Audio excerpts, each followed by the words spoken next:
Now it's time to continue our work, Barksdale says calmly, turning away to the instruments on the near wall. You're insane. You want to keep your little toys to yourself, I say. My teeth clenched. And you're willing to unleash those monsters on the world to do it? Indeed, Barksdale said. I want to continue my work. Other researchers will eventually discover what we have, sure. But I want it to be me. This is my laboratory. These are my experiments. The work I've led here will earn me my place in history. And quite frankly, I don't need to explain it to you. Up on the surface, they'll struggle to defend themselves since they won't know what they're dealing with. I have the necessary weapons. After a few months, who knows? Maybe I'll decide the world is ready for me to help them, and we'll go from there. Strickland steps up directly beside me and whispers into my ear. I wouldn't push him, she says. He's usually very logical, but this whole thing has pushed him somewhere else. He's, well, off. He turns his back to us as he says this, walking to the far side of the chamber like we're some kind of distraction. Amy takes this opportunity to whisper to us. We need to hit that switch, she says. It's the only option. What he's saying is murder, treason, genocide. She looks over to Strickland for support, trailing off. The Strickland looks at the ground, clearly torn.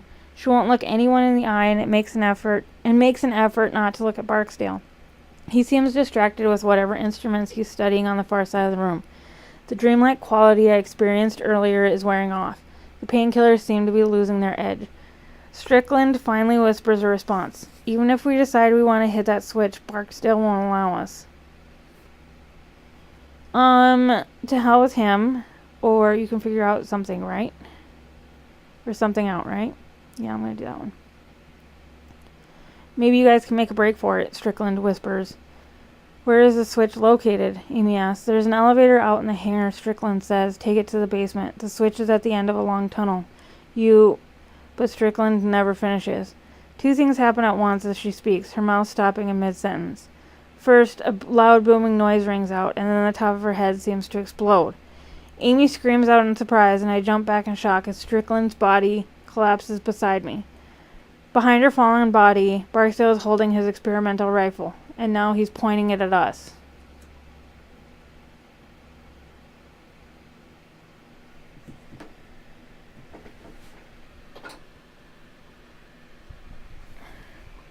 I wonder if Barksdale is even crazier than Marcus. He just shot a woman that worked for him to keep her quiet. Surely he won't have an issue with killing me. Now! Barksdale yells. No more whispering. No secrets. You two will stay in here. And get away from that door. If anyone whispers one more thing, I'll blow your heads off.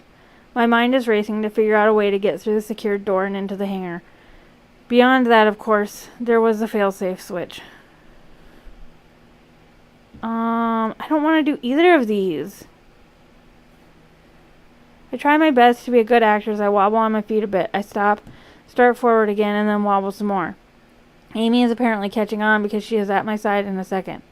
She looks over to Barksdale and says, He's lost a lot of blood. Let me check his wounds really quick. After he dared to talk to me like that? He's been through a lot, she argues. He's clearly delusional. You can check him back here. You'll have 30 seconds to get away from that door, or I will... I stretch out my acting skills and actually stumble to a knee. I make a show of trying to get to my feet and stand still for a moment. I'm okay, I say. I'm okay, I think. As quickly as I can, I raise my gun and fire. I don't even take aim, I just fire in Barksdale's general direction. Barksdale takes off running as my shot misses wide. He runs for cover to the back of the room. That's all we need. Amy also fires a shot to keep him under cover as we head for the door. Amy pushes a button and the door swings open. Barksdale will be on us in a second, so we dash out into the hangar, ready to defend ourselves.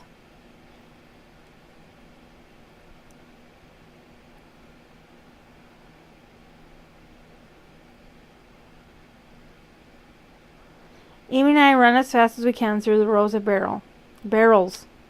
Barksdale comes charging out of the chamber almost immediately. As he steps into the hangar floor, he starts shooting. Each shot sends a jolt of fear through me as I wait for a bullet to end my life. We need to get to the elevator on the far side of the room, Amy tells me. It leads down below to the switch. Let's sprint. Okay, she says, go. I take a few shots in Barksdale's direction, succeeding in getting him to take cover and pause his stream of fire. We both make a run for it, knowing we only have seconds. Somehow I make it through the rows of barrels and get to the elevator's entrance. I turn back to allow Amy to enter first, but she isn't there. I look back to the barrels and see that she has fallen about halfway down the row. She doesn't appear to be hurt, but she is paralyzed with fear, sitting motionlessly as Barksdale peppers the area with his gunfire. Run back and give her cover. Duh. I start to step out into the open to head back for Amy, but Barksdale's gunfire pins me back into the elevator entrance with a loud bang. Apparently, he's reloaded that weapon of his. As the sparks fly inches from my face, I realize that I have to help her from here. I then remember the contents of the barrels. One color has highly flammable fuel, the other contains liquid nitrogen. I'm no scientist, but I'm pretty sure liquid nitrogen is mostly harmless unless you have direct contact. If one of those barrels gets shot and the liquid nitrogen spills out, I'm fairly positive it will simply evaporate. That could create a cover of sorts for Amy, like a smoke cloud. Ah, hell, but which of the barrels holds the liquid nitrogen? Strickland told us, but I can't remember. I have to remember quickly or Barksdale is going to get careless with his shooting and we could all die. Yellow.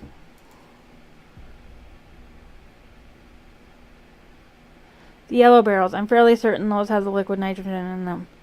Without giving myself a single moment to second-guess myself, I aim at one and pull the trigger. Shit. There's a pinging noise followed by a hiss. A stream of liquid nitrogen spills out and begins to evaporate immediately. Amy looks around for a moment, clearly baffled, but then figures out what I've done. She hits the ground right away, and for a moment I lose sight of her in that cloud of mist. Behind us, Barksdale starts to fire, apparently not caring if he happens to hit one of the barrels with fuel in it. Moments later, I see Amy's shape emerge from the mist. There is a terrifying sound where she's out of the mist, and in the exposed space between the barrels and the protection offered by the elevator's interior. Barksdale gets off 2 shots, but the nitrogen mist has obscured his vision too much for him to get a proper aim. However, one of them nicks Amy's leg, sending her tumbling just before she reaches the entryway to the elevator. I dash out, lift her up, and we both hobble over to the elevator behind the cover of the mist. Thank God you remembered which barrel was which, she says. I reach out to press the call button on the elevator. We both step inside and close the doors. It's a service elevator made of wood and metal like something from a coal mine. We step inside and the doors close. The motors on the elevator sound like dying dogs. As the elevator slides down, the light from the flames gives way to complete blackness.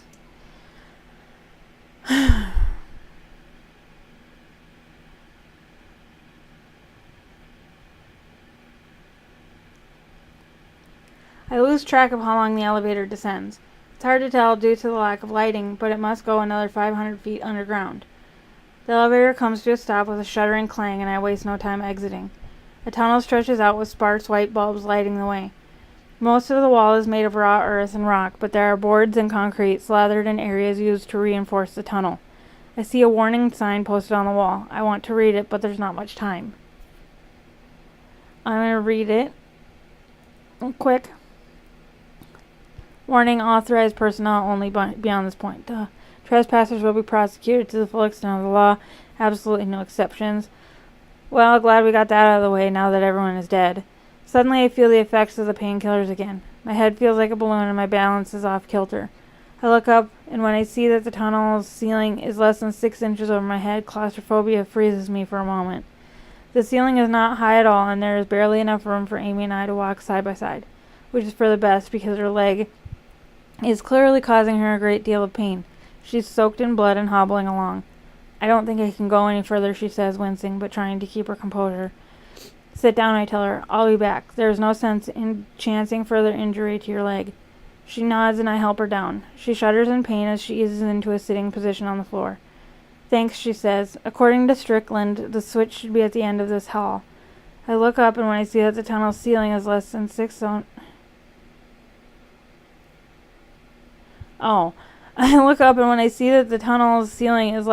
inches over my head, claustrophobia freezes me for a moment. Still, it's much better than facing the monsters above me. I wonder then, walking through the darkness, where they came from. Is the portal still open? I hold the gun in one hand and feel my way along the wall with the other. The wall under my palm anchors me to reality, to sanity. I am not in some boundless abyss, but still in the real world. For a little while longer, at least. I recognize that I am marching to my end. As much as I wish I weren't, it's not surprising.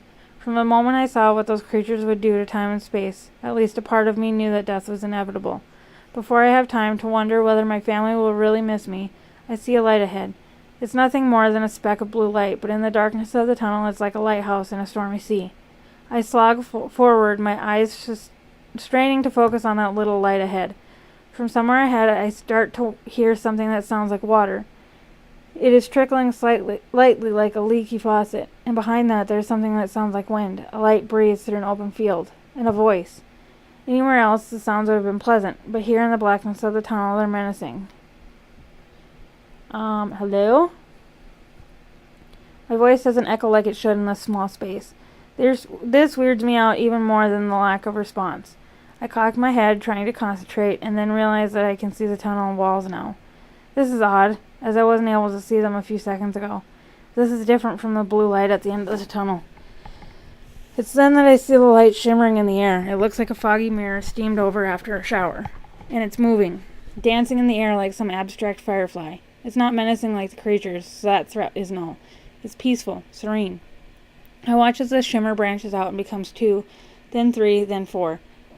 They snake out in different directions, tracing the tunnel walls. Are these shimmers the doors to another dimension that Strickland was talking about? Suddenly I'm surrounded by light above and below me, and realize there's no avoiding it. The question is, how am I going through?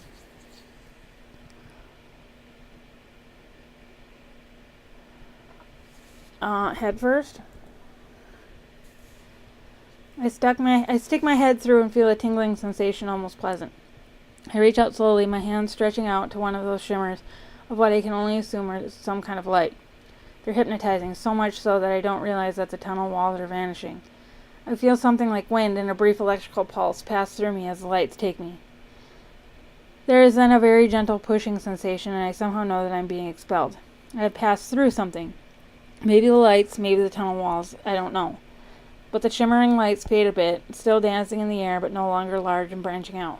As my eyes adjust, I see right away that I am no longer standing in that dark tunnel far beneath the hangar. I have no idea where I am. I'm just somewhere else, and I'm terrified.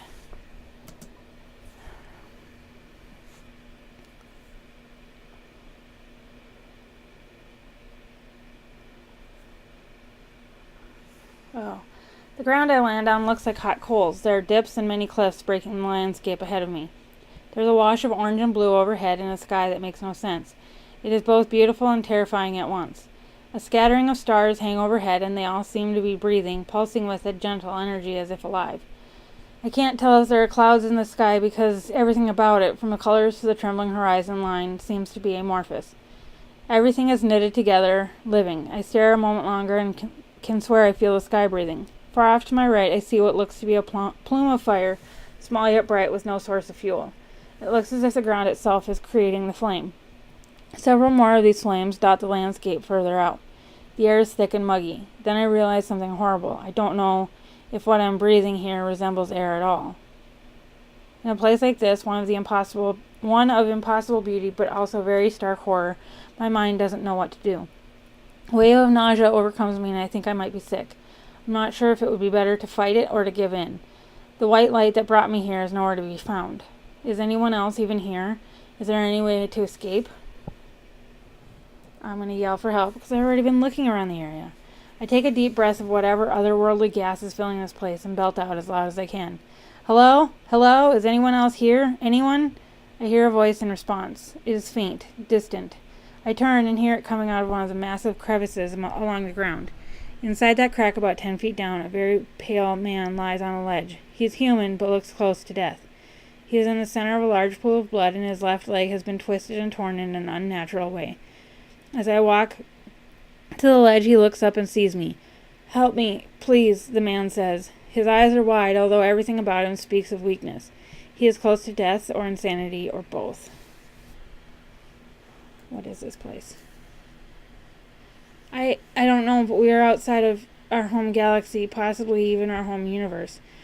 Please help. I want to know more, but it seems cruel to steal what looked like his last breath just to answer my questions.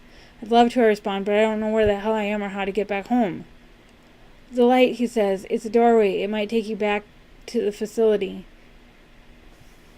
Where did it go? Where did it go? They come and go. They'll be back. Now please, help me. I desperately want to help, but there's no way I can reach him. His ledge is too far away, above the pools of fire. I don't think I can get to you, I say. No, that's not what I mean, he replies. His eyes are on the handgun that I almost forget I am still holding. I realize what he wants and I shake my head. I can't, I say. I can't do that. Please, he pleads. Those things, they have the others that came here with me. I got dropped along the way. They'll be back and they'll kill me. That will be quicker, less painful. I can't, I repeat. Please! Look at my damn leg. I'm dead anyway. I'm about to refuse him again when I hear an all too familiar static sound out from another crevice behind him. I hear another of those shrill noises and then watch as one of the monsters materializes up out of the neighboring crevice. 2 more come out after it, then a third, then 5, then 10. Soon I lose count as what was just a few turns into a flood. And I understand the man's reasoning. A bullet would be a mercy. I check the gun and see that I have only 1 round left. I can use it on this guy, but I may need it for myself later. From beside me, the man plays again. My God, he says, a waver of lunacy in his voice. Please, I'm shooting him. I look back to the man and wince. I know it's the right thing to do, but my finger resists. With a roar of disgust, I level the gun towards his head, turn my eyes away, and then pull the trigger. Your aim is true. The man crumples lifelessly to the ground. And that's when I see the shimmers wavering to my right, in the direction I originally came from. I look back to the monsters and see that they have now noticed me. Some of them begin floating up the walls of the crevice. There are less than 10 feet separating us. The shimmers of white light are within arm's reach, its movements reminding me of a fish in an aquarium. I reach out and feel myself accepted by them again. I feel a sensation of wind and wait for the feeling of being pushed out, back to the tunnel in the facility. But it doesn't come this time. This time I feel something else. I feel a tugging sensation that seems to want to drag me in all directions at once. As the world goes dark, I realize that I am somewhere else, and it is not the darkness of the tunnel. This is the darkness of a total void.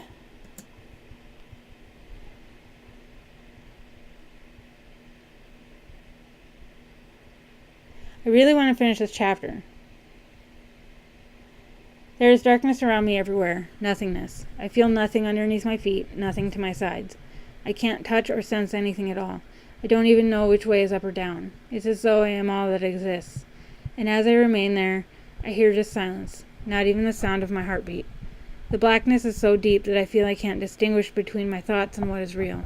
I hear screaming, but I can't tell if it's someone else or my mind screaming to fill this void. Cry out. I hear my own shout in my head, but it doesn't seem to travel out into the abyss. It bounces in my head endlessly, like an echo down a long, ancient corridor. I assume this is the place that Strickland referred to, the place between dimensions. This darkness could consume me if it wanted to. I try to will myself out of it, to have those shimmering lights spit me out, but it isn't happening. At this point, my mind starts to hallucinate, or at least I think it does. Are they visions? My mind playing tricks on me? I can't tell. All I can do is watch. I see the logging site and Tony's legs still pinned under the dozer. I feel a pang of regret that I had left him in such a state. I see myself talking to Dennis, and he looks distraught as I tell him that Tony is gone. Then the scene rearranges itself, and I'm standing between Dennis and Marcus's gun. It changes again, and the shape of Marcus's body appears in front of me, half devoured, a bullet through his head. In my mind, I'm sobbing as I watch Dennis get torn apart by those monsters all over again, and I just stood by and watched. And I am calmed a bit as I watch myself shoot the right barrel and helping Amy to safety. And just when I feel like I can't take any more of this, I see the man in that strange world begging for death. I watch as I take his life just before those beasts reach him. All of these things are flooding my mind, and it feels like my brain is vomiting. Yet in the midst of it all, I see what's really important, the switch. In my mind's eye, I see that glowing light in the tunnel, the one far ahead, small and distant. Try to relax or try to focus on it? Try to focus on it. I focus my mind on the tunnel and the image of that flickering light. With a mental effort so strong that it is nearly a physical motion, I make myself envision that little light in the tunnel as if it were right there in front of me. With that, I feel the wind again, a light breeze that seems to come from everywhere. And then, with the relief that I can only imagine feels like death, I move forward. I should have just gone in with my feet. I'm ejected from the void and I'm suddenly standing in the tunnel again. I let out a wail of triumph that turns into a bout of weeping. The weeping only intensifies when I see that light up ahead, a flickering blue light. Somewhere behind me I hear a crackling noise. I think of Amy that way, down that way by the elevator. Have they reached her? There is no way I can find out. For now I have to keep on with my plan. Besides, if it works, we're all gone anyway. I feel like I can listen to get a better read on where they are, or I can just make a break for it. Run to the blue light. I don't even bother looking back. There's no time. Instead, I run with all of my might straight ahead, my focus on that little blue light ahead of me. As I run, I see a different light, a white one, flickering in my peripheral vision. It's another of those shimmers that go to other worlds. It seems they are appearing and disappearing with more frequency now. Strickland was right. These things could reach the surface soon, unleashing more monsters. This thought makes me refocus on the blue light, the man-made light, the switch. The blue light gets closer, and as it does, I can make out a square shape around it. This has to be it. The familiar static scream of the monsters is much closer now. I have to be quick. I grip the gun tightly, regretting my decision to use the last bullet on the man in the other world. Looks like all I'll be using this for is as a bludgeon. I run ahead into the darkness, my eyes locked on the switch that I assume is going to kill not only the creatures but myself as well. As I approach, I see the lever. It's covered by a glass box that I will need to break. The blue light is directly beneath this, highlighting a series of tubes and wires that snake into the inner workings of the device. In the middle is blackness, not like a darkly colored part of the machine, but just a hole in reality. It looks like some sort of illusion. All the while, I can hear the static of the creatures coming up dangerously close now. I have no idea how much time I have. Smash the glass. I draw back the stock of the gun and smash through the glass box that houses the lever. The glass shattering is like music to my ears. I reach out for the lever, my hand grasping it. Without warning, I feel immense pain course through my body. It feels like fire racing down my back, causing me to fall to one knee in agony. There's only one of them that I can see. It blasts horrible static noise at me as I ready my gun. With no bullets left, I get ready to use it as a club. I try to strike. The monster bats the gun away, warping it into an S shape. It then follows up by swinging its appendage at me. The sting of its touch forces me back against the side of the cavern, my face striking the wall hard. My jaw crunches and I feel a sharp pain encompass my head. Then the creature is upon me again. Its tentacles melt into me and I scream. I can't help it. I sound like a wild animal. I can try to keep fending them off, or I can go for broke and just focus on the lever. Creatures be damned. Spring for the lever. I put all of my strength into my legs. The moment the monster in front of me draws back its eel-like arms to grab me, I pivot backwards. My back strikes the machine, sending agony rocking through my body. I'm so thankful that I broke the glass before this moment, before the coming violence. I stretch out and grab the lever. With one last desperate scream that shreds my violence, I jam it down. The tunnel is suddenly filled with a flash of intense darkness. It expands from the switch, swallowing the matter around it. At first, I'm sure this is the end of me. I expect the darkness to consume me, followed by death. But then another shimmer of dancing white light appears next to me.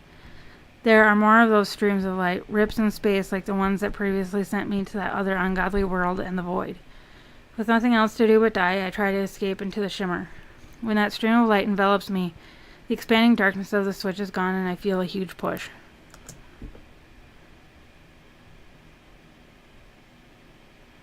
Oh, come on.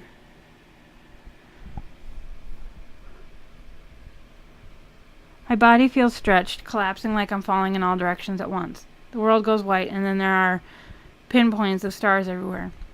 One of them breezes directly by my right, and I see something that looks like a spiral galaxy distorted in its folds.